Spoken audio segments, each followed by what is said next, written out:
Hello दोस्तों। आज हम लोग रीजनिंग का एक मॉक टेस्ट करने वाले हैं और इसमें जितने भी क्वेश्चंस लिए गए हैं सब के सब प्रीवियस एग्जाम से लिए गए हैं जो 2018 में हुए थे। सो इस मॉक टेस्ट से आपको एक प्रॉपर क्लैरिफिकेशन मिलेगा कि किस टाइप के क्वेश्चंस ग्रुप डी में रीजनिंग में पूछे जाते हैं। आपको मालूम होना चाहिए कि ग्रुप डी में रीजनिंग के टोटल 30 क्वेश्चंस पूछे जाएंगे। तो उनके जिस टाइप के भी क्वेश्चंस पूछे जा रहे हैं उसी के बेसिस पर मैं यहाँ पे आपकी मॉक टेस्ट को सॉल्व करूंगा। ठीक है, सो वीडियो अगर आप फर्स्ट टाइम है तो चैनल को सब्सक्राइब और वीडियो को लाइक जरूर करें।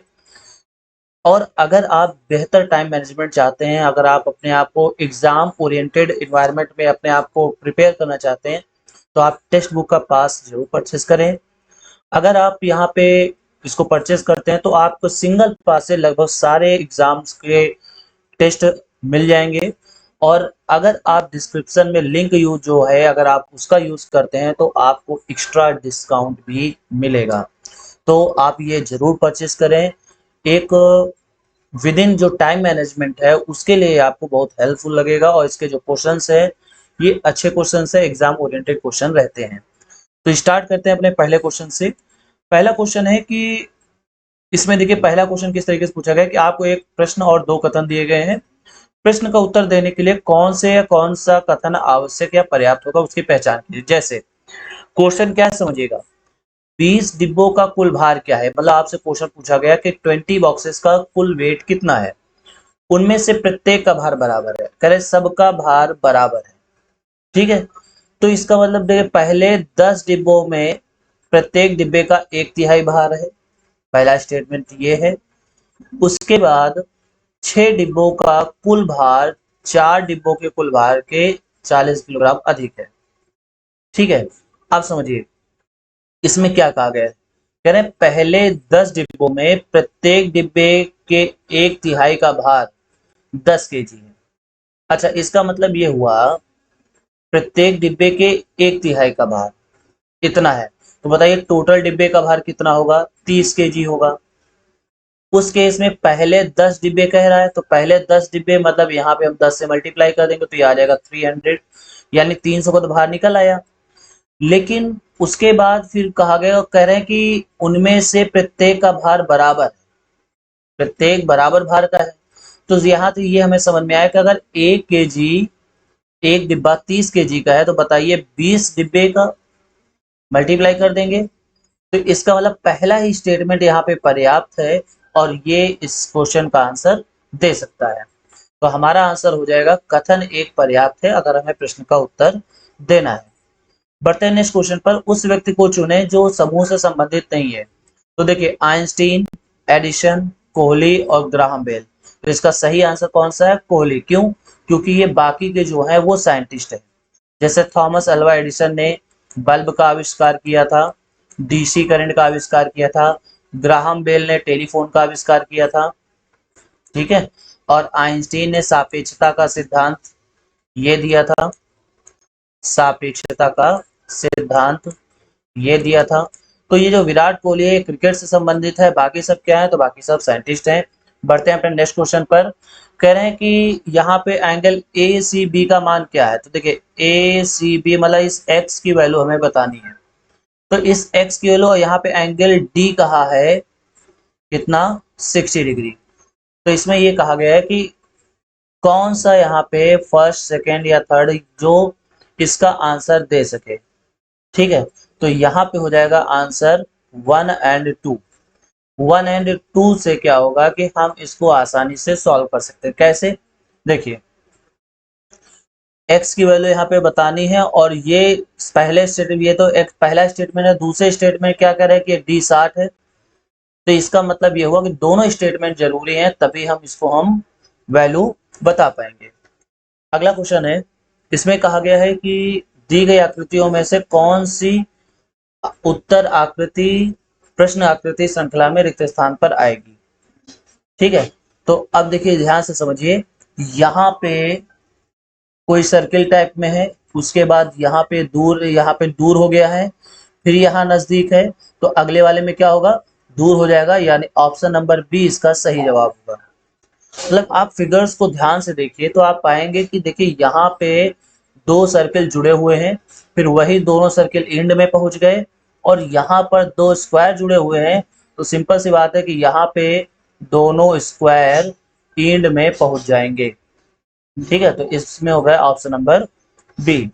अगला क्वेश्चन है, कह रहे हैं दर्पण में आकृति का प्रतिबिंब मतलब चुनना है। तो देखिए समझिएगा ध्यान से, इस तरीके से यहाँ पे बनेगा।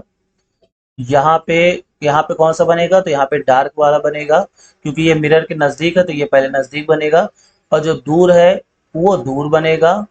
उसके बाद यहाँ पर इस जगह पर इस तरीके से बनेगा। तो इसका सही जो आंसर होगा वो होगा this, option number A. Option number A इसका सही जवाब होगा। अगला क्वेश्चन है, कह रहे हैं कि कौन से अवधारणा अंतर्निहित है। अब समझिएगा, कथन में क्या कहा गया है कि एक ने छात्र दो से कहा, मुझे पढ़ने के लिए आपके नोट्स चाहिए। बहुत ही अच्छे क्वेश्चन है, और इस तरह के क्वेश्चन 100% एग्जाम्स में पूछे जाते हैं। मतलब एक छात्र था वन, उसने टू से कहा कि मुझे पढ़ने के लिए आपके नोट्स चाहिए। अब इसकी क्या उदाहरण है होगी, मतलब उस बच्चे ने ऐसा क्यों कहा होगा। तो कह रहे हैं कि छात्र टू ने नोट्स तैयार कर लिए। देखिए ये बिल्कुल बात सही नहीं है। क्यों? क्योंकि अगर वो अपने नोट्स तैयार कर लेता तो फिर वो छात्र एक से ये सॉरी, हाँ, छात्र एक ने छात्र दो से कहा, तो ये बिल्कुल सही है फिर। ठीक है, कि छात्र एक ने छात्र दो से कहा कि मुझे पढ़ने के लिए आपके नोट्स चाहिए। तो अगर बताओ उसने अगर उसके नोट्स तैयार ना होते तो वो किस हिसाब से उसकी पढ़ाई करता। ठीक है, और दूसरा स्टेटमेंट कहा है कि छात्र वन की समझ को सत्यापित करना चाहता है। छात्र वन उसकी समझ को सत्यापित करना चाहता है, तो ये स्टेटमेंट सही नहीं है। ये स्टेटमेंट सही नहीं है, तो इसका मतलब ये हुआ कि यहाँ पर केवल एक अंतर्निहित है। ठीक है, ऑप्शन आ जाएगा केवल एक अंतर्निहित है।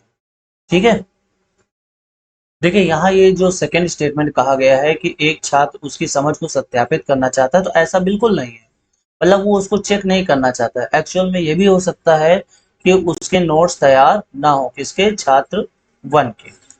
बढ़ते हैं नेक्स्ट क्वेश्चन पर। करें कि इनमें से कौन सा विकल्प प्रतिस्थापित करेगा। तो अगर हम ध्यान दें यहाँ पे, तो बताइए ये पहले ऊपर की तरफ है, अगले ही उसमें नीचे की तरफ है, और इधर ये लेफ्ट साइड है। तो इधर क्या होगा, तो इधर होगा राइट साइड, यानी option number A. Option number day इसका सही जवाब होगा। देखिए बाकी में क्या है, ये बिल्कुल फिगर मैच नहीं कर रहा है, ये भी मैच नहीं कर रहा है, ये भी मैच नहीं कर रहा है, और ये फिगर जो है ये बाकी सबसे मैच भी कर रहा है, और ये राइट साइड भी है, तो इसलिए ऑप्शन नंबर क्या होगा, ए होगा। बढ़ते हैं नेक्स्ट क्वेश्चन पर। अब इसमें कथन और निष्कर्ष आ चुके हैं, ये भी क्वेश्चन में काफी पूछा जाता है।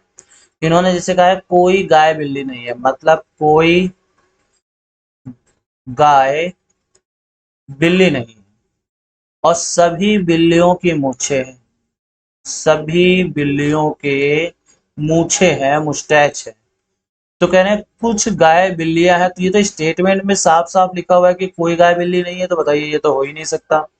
सभी बिल्लियों की मूछें हैं। अब जब कोई भी बिल्ली गाय नहीं है तो गाय की मूछें कहाँ से आ जाएंगी। तो दोनों स्टेटमेंट यहाँ पे गलत है। ठीक है, तो इसका मतलब इसका आंसर हो जाएगा कोई भी निष्कर्ष अनुसरण नहीं करता है। क्लियर है, बढ़ते हैं नेक्स्ट क्वेश्चन पर। अब देखो यहाँ पे दिया हुआ प्रश्न है और उसके हिसाब से यहाँ विकल्प है। अब इसको हमें कह रहे हैं इनमें से कौन सा सही है, समझिएगा ध्यान से। पहले फर्स्ट फर्स्ट खाने पे था, ये फिर सेकंड में आया है। ठीक है, और फिर ये थर्ड में आया है, तो आंसर वाले में किस में आना चाहिए, फोर्थ में आना चाहिए। तो फोर्थ में तो सभी हैं, ये भी है, ये भी है, ये भी है, सब फोर्थ में है। लेकिन सोचने वाली बात ये है कि यहाँ पे पहले वो ऊपर था, मतलब नीचे की तरफ था, फिर ये बाएं की तरफ था, दाएं, और फिर ये ऊपर की तरफ, तो ये हो जाएगा लेफ्ट की तरफ। तो लेफ्ट की तरफ में देखिए दो ऑप्शन है, एक ये है और दूसरा ये है। तो यहाँ पे हमें ऑर्डर भी देखना पड़ेगा। ऐसा इसलिए क्योंकि देखिए इससे पहले क्या है, प्लस माइनस है, इससे पहले क्या है, प्लस माइनस है, तो इसलिए इसका जवाब हो जाएगा दिस, 4 नंबर, यानी डी ऑप्शन, डी ऑप्शन हो जाएगा। ठीक है, क्योंकि यहाँ पे ये दोनों तो ऑप्शन हो सकते थे, लेकिन यहाँ पर ये जो प्लस माइनस है ये इसको सही देखिए, यहाँ पे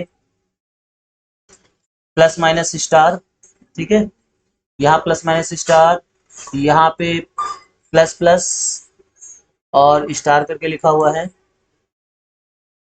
सो आई होप आपको ये क्वेश्चन समझ में आ गया होगा। बढ़ते हैं नेक्स्ट क्वेश्चन पर। इसमें कथन में कहा गया है कि सतत विकास के लिए घरों में ऊर्जा आपूर्ति अनिवार्य है, ये कथन कहा गया है। अब इसकी धारणा मतलब ये कि ये जो स्टेटमेंट कहा गया है ये क्यों कहा गया है। तो स्टेटमेंट है क्या, कह रहे हैं कि घरों में ऊर्जा की आपूर्ति अनिवार्य है, यानी प्रॉपर लाइट आनी चाहिए अगर हमें सतत विकास चाहिए। तो उसके लिए अब देखिए धारणाओं में क्या कहा है, घरों में अत्यधिक चमकदार प्रकाश बल्बों के स्थान पर कॉम्पैक्ट फ्लोरोसेंट लैंप का उपयोग करना चाहिए। ठीक है, और अपने घर के चारों ओर छायादार वृक्ष लगाएं और इस प्रकार भूमि के उपयोग से ऊर्जा संरक्षित की जा सकती है, विशेषकर अगर पेड़ घर के पश्चिम दिशा में लगाए जाते हैं। देखिए समझिएगा ध्यान से, यहाँ पे जो ये कथन कहा गया है कि सतत विकास के लिए घर में ऊर्जा की आपूर्ति अनिवार्य है, तो इसमें कहीं भी ये धारणा नहीं समझ में आ रही है कि कोई चमकदार बल्ब का यूज करना चाहिए। तो अगर कोई ये धारणा रही होगी तो ये क्यों यूज करेगा, किया जाएगा, है ना। तो यहाँ पे इसका जो आंसर होगा वो होगा धारणा 1 और धारणा 2 दोनों ही अंतर्निहित नहीं है। क्वेश्चन अगला है, कुछ धातुएं लोहा है, कुछ मेटल्स जो हैं, समझिएगा, कुछ मेटल्स आयरन है और कुछ लोहे भारी हैं, और कुछ आयरन क्या है, भारी है, यानी हैवी है। तो कह रहे हैं सभी लोहे धातुएं हैं, बिल्कुल नहीं है, यहाँ पे कुछ की बात कही गई है, और सभी भारी धातुएं ये भी नहीं है। तो इसका मतलब यह हुआ कि कोई भी निष्कर्ष अनुसरण नहीं कर रहा है। अगला क्वेश्चन है, अच्छा क्वेश्चन है, कह रहे पाइप को ये लिखा जाता है तो स्वान को क्या लिखा जाएगा। तो देखिए PIPE, तो इसका कोड क्या, पहले तो ये समझिए इसमें कितने टोटल डिजिट है, इसमें है 4 अल्फाबेट, और इसमें कितने हैं, तो 3 3 6। अच्छा अगर ध्यान दिया जाए तो इसको 5 लिखा गया है, इसकी प्लेस वैल्यू 16 होती है तो 16 लिखा गया है, इसकी प्लेस वैल्यू 9 होती है तो 9 लिखा गया है, इसकी प्लेस वैल्यू 16 होती है तो 16 लिखा गया है। देखिए यानी कहने का मतलब ये हुआ कि इसकी कोडिंग प्लेस वैल्यू के हिसाब से हुई है। अब प्लेस वैल्यू में सबसे यहाँ पे कह रहे हैं कि स्वान का अंतिम अक्षर क्या होगा, तो ये एन क्या है, एन है 14, एन के मतलब 14, और 14 का क्या है 4, तो इसका आंसर हो जाएगा 4, क्योंकि जब आप इसको कोड करेंगे तो एस का जो होता है वो होता है 17, डब्ल्यू का होता है 23, ए का होता है 1 और एन का होता है 14। तो लास्ट डिजिट कौन सा है 4, तो इसका आंसर 4 होगा। अगला क्वेश्चन है, करें इनमें से कितने त्रिभुज हैं। देखिए ऐसा क्वेश्चन बहुत ही कह सकते हैं कि ध्यान से बिल्कुल सॉल्व करने वाला होता है, आप यहाँ पे जल्दबाजी नहीं कर सकते। तो सबसे पहले इसमें तो कुछ बेसिक ट्रिक काम आती है। बेसिक ट्रिक में जैसे मान लिया अगर इस तरीके से कोई स्क्वायर है, तो 1 2 3 4, तो 4 का 2 गुना यानी 8 यहाँ टोटल ट्रायंगल बनते हैं। और कभी अगर ऐसे कुछ होता है दिस, तो 1 2 और इन दोनों को ऐड कर देंगे 1 + 2 यानी 3 ट्रायंगल बनते हैं। तो ये चीजें आपको याद रखनी है। अब देखिए जैसे यहाँ पे 1 2 3 4, तो इसका मतलब 8 तो यही हो गए, उसके बाद 1 2 और ये पूरा 3, 3 ये हो गए, फिर 1 2 और पूरा 3, 3 ये हो गए, और एक ये हो गया, और एक ये हो गया, यानी टोटल 2 और हो गए। उसके बाद यहाँ पर 1 2 3, ठीक है, यहाँ पे 1 2 और ये पूरा 3, तो 3 ये हो गए। उसके बाद 1 2 और 3, 3 और हो गए। उसके बाद 1 2 और 3, 3 और हो गए, है ना। और फिर यहाँ पे कोई अगर देखिए पहले ऐड कर लेते हैं, तो यहाँ पर आ जाएगा 8 3 11, 3 14, 2 16, 16 3 19, 19 3 22, 3 25, 25 तो ये पूरे पूरे हो गए। उसके बाद देखते हैं क्या और कोई ट्रायंगल बन सकता है। तो यहाँ पर देखिए एक ये ट्रायंगल बन रहा है, ये यहाँ पूरा ट्रायंगल, ये पूरा ट्रायंगल बन रहा है, ठीक है, ये पूरा ट्रायंगल बन रहा है, यानी ये हो गया 26। और उसके बाद और क्या देखते हैं, कोई ट्रायंगल बन सकता है, बिल्कुल एक ट्रायंगल ये भी इधर की तरफ बन रहा है, ये वाला पूरा, यानी टोटल कितने हो गए, तो टोटल एक और, यानी टोटल हो गया 27। तो हमारा आंसर हो जाएगा 27। तो ये चीज भी आप ध्यान रखेंगे तो आसानी से सॉल्व हो जाएगा। बढ़ते हैं नेक्स्ट क्वेश्चन पर। कह रहे हैं सभी कारें जीप हैं, सभी कारें जीप हैं और सभी जीप चार पहिया है, सभी जीप क्या है, फोर व्हीलर्स है, ऐसे यहाँ पे लिखा जाता है।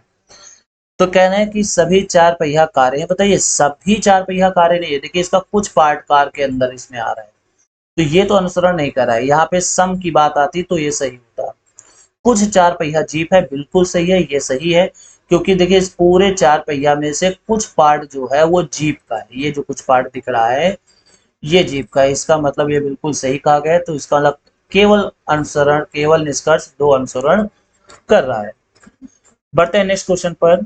अगला क्वेश्चन कहा है कि स्टेटमेंट, सॉरी ये इंग्लिश में हो गया है, every city must have house ecological park says the mayor it's secretary, यानी मेयर ने सेक्रेटरी से कहा कि हर शहर में एक इकोलॉजिकल पार्क होना चाहिए। अब ये स्टेटमेंट क्यों कहा गया होगा, कहीं ना कहीं पॉल्यूशन से रिलेटेड प्रॉब्लम रही होगी, इसका मतलब ecological parks improve green cover, बिल्कुल सही है, और ecological park help reduce air pollution, ये भी सही है, ठीक है, क्योंकि अगर स्टेटमेंट ये बात कही गई है तो एजप्शन तो यही रहा होगा ना कि अब लगातार यहाँ पे पॉल्यूशन बढ़ रहा है, अगर हर शहर में एक इकोलॉजिकल पार्क होगा तो कहीं ना कहीं इसको रिड्यूस करने में हमें हेल्प मिलेगी। तो इसका मतलब हमारा आंसर यहाँ पे होगा बोथ 1 एंड 2 इम्प्लिसिट। अब अगला क्वेश्चन ये है, कह रहे हैं कि एक clock is fixed on a horizontal table, एक क्लॉक को हॉरिजॉन्टल टेबल में ऐसे फिक्स कर दिया गया है, तो ये यहाँ पे है 12, यहाँ पे 3, यहाँ पे 9, यहाँ पे 6, 1, 2, 5, 4, 5, 7, 8, 10, 11। सो कह रहे हैं कि at 3 PM minute hand is pointing towards north. अब बताइए 3 बजे 3 ऐसे बजते हैं, तो इसमें से ये मिनट हैंड है, तो मिनट हैंड जो रिप्रेजेंट कर रहा है वो किसको रिप्रेजेंट कर रहा है, नॉर्थ को रिप्रेजेंट कर रहा है। तो 340 मिनट पे मिनट हैंड किसकी तरफ होगा बताइए, 340 का मतलब मिनट हैंड यहाँ पे आ चुका होगा, तो अगर ये नॉर्थ है, ये साउथ है, तो ये ईस्ट है और ये वेस्ट है, तो बताइए मिनट हैंड इस तरफ पड़ रहा है, तो इसका मतलब साउथ वेस्ट, यानी ऑप्शन नंबर दिस। देखिए देखिए यहाँ पे और भी ऑप्शन है, 60 degree south of west, 60 degree south of west, या और 60 डिग्री वेस्ट ऑफ साउथ। देखिए एक जो ये हैंड होता है, एक जो ये हैंड होता है ये कितना होता है, ये होता है 30 डिग्री का, तो 30 और 30 60, यानी 60 डिग्री वेस्ट ऑफ साउथ, इसका ऑप्शन ये सही नहीं होगा, ऑप्शन ये सही होगा। अगर ये ऑप्शन ना होता तो फिर ये सही होता, क्योंकि हमें पता है कि ये यहाँ पे पड़े, लेकिन चूंकि ये बिल्कुल मिडिल में होता है साउथ वेस्ट, और ये बिल्कुल मिडिल में नहीं है, थोड़ा सा उधर है, यानी 60 degree west of south, south से 60 डिग्री वेस्ट की तरफ। क्लियर हो गई बात। अगला क्वेश्चन, कथन में कहा गया कि हर चमकती हुई वस्तु सोना नहीं होती, ये स्टेटमेंट कहा गया है, तो इससे निष्कर्ष क्या क्या निकाले जा सकते हैं, जो वस्तुएं बाहर से अच्छी दिखाई देती हो शायद अंदर से अच्छी नहीं है, बिल्कुल सही है, ये स्टेटमेंट में, क्योंकि इसीलिए हम लोग यूज करते हैं कि हर चमकती हुई चीज सोना नहीं होती है, और हम किसी भी व्यक्ति वस्तु का को बनावटी आचरण के पीछे आंतरिक सत्य की कल्पना नहीं कर सकते, बिल्कुल ये भी इससे निष्कर्ष निकलता है कि हम केवल बनावटी आचरण के पीछे जो आंतरिक सत्य है उसकी हम कल्पना नहीं कर सकते, क्योंकि वो बाहर से तो वो सोना दिखाई दे रहा है, बट अंदर से क्या है पता नहीं। तो इसलिए यहाँ पे निष्कर्ष 1 और 2 दोनों अनुसरण कर रहे हैं, इसका मतलब ऑप्शन नंबर बी इसका राइट आंसर होगा। क्लियर है। बढ़ते हैं अगले क्वेश्चन पर। अगला क्वेश्चन देखिए यहाँ पे लिखा हुआ है और इसमें हमें अगला पद बताना है, ठीक है, समझिएगा। यहाँ पे BY25 लिखा गया है, उसके बाद D23W लिखा हुआ है और ये ऐसे लिखा हुआ है, तो अगर ध्यान दिया जाए तो ये इसकी प्लेस वैल्यू है, ये इसकी प्लेस वैल्यू है और ये इसकी प्लेस वैल्यू है। और अगर हम यहाँ पे बात करें अल्टरनेट क्रम की, तो बताइए बी, सी छोड़ के डी, ई छोड़ के एफ, तो जी छोड़ के यहाँ पे क्या आएगा, एच आएगा। तो एच तो यहाँ दो ऑप्शन में है, एक ये है और एक ये है, लेकिन यहाँ पे ये सही होगा, यहाँ पे होगा H19S, क्योंकि ये जो 20 प्लेस वैल्यू है ये प्लेस वैल्यू होती है T की, और ये जो V है ये होता है 22 का, तो इसलिए ये यहाँ पे गलत हो जाएगा। और दूसरी चीज आप ये भी देख सकते हैं कि यहाँ से Y है तो X छोड़ के W है, ठीक है, V छोड़ के U है, तो यहाँ पे T छोड़ के S होना चाहिए यहाँ, क्लियर है, अल्टरनेट ऑर्डर पे। बढ़ते हैं अगले क्वेश्चन पर, कह रहे हैं कि सभी पंखुड़ियां फूल हैं, ओके, सभी पंखुड़ियां फूल हैं, फ्लावर हैं, सभी पंखुड़ियां पीली हैं, तो सभी पंखुड़ियां पीली हैं यानी येलो हैं, और फिर क्या है, सभी पीले फूल हैं, और सभी पीले क्या हैं, फ्लावर हैं।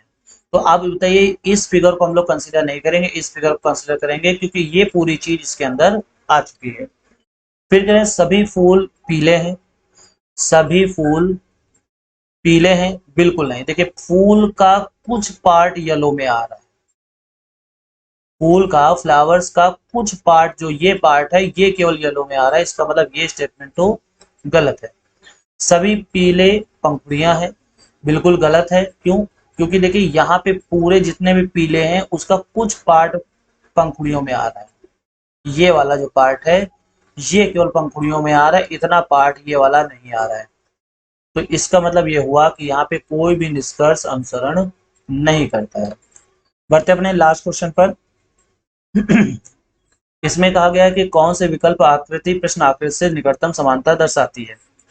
तो देखिए ये चीज तो नहीं हो सकती बिल्कुल निकटतम समानता, ना तो ये हो सकता है, क्योंकि यहाँ पे एक देखिए सिलेंड्रिकल पार्ट है, ये भी नहीं हो सकता, लेकिन ये बताइए हो सकता है, क्योंकि बिल्कुल वैसा ही दिख रहा है, यहाँ पे सिलेंड्रिकल पार्ट है, बीच में ये है, और यहाँ पे इस तरीके से बना हुआ है, तो इसलिए ऑप्शन नंबर बी इसका सही आंसर होगा। सो फाइनली आई होप आपको क्लास में काफी अच्छा लगा होगा, और ये जितने भी क्वेश्चन थे तब सब प्रीवियस ईयर क्वेश्चन से, तो इससे आपको एक आइडिया लग गया होगा कि किस तरह के क्वेश्चन पूछे जाते हैं। हमारे YouTube चैनल को सब्सक्राइब करना और टेलीग्राम चैनल से जुड़ना मत भूलें, इसका लिंक आपको डिस्क्रिप्शन में मिल जाएगा टेलीग्राम का, वहां पर जाके आपको PDF और नोटिफिकेशन मिलते हैं। सो मिलते हैं नेक्स्ट वीडियो में।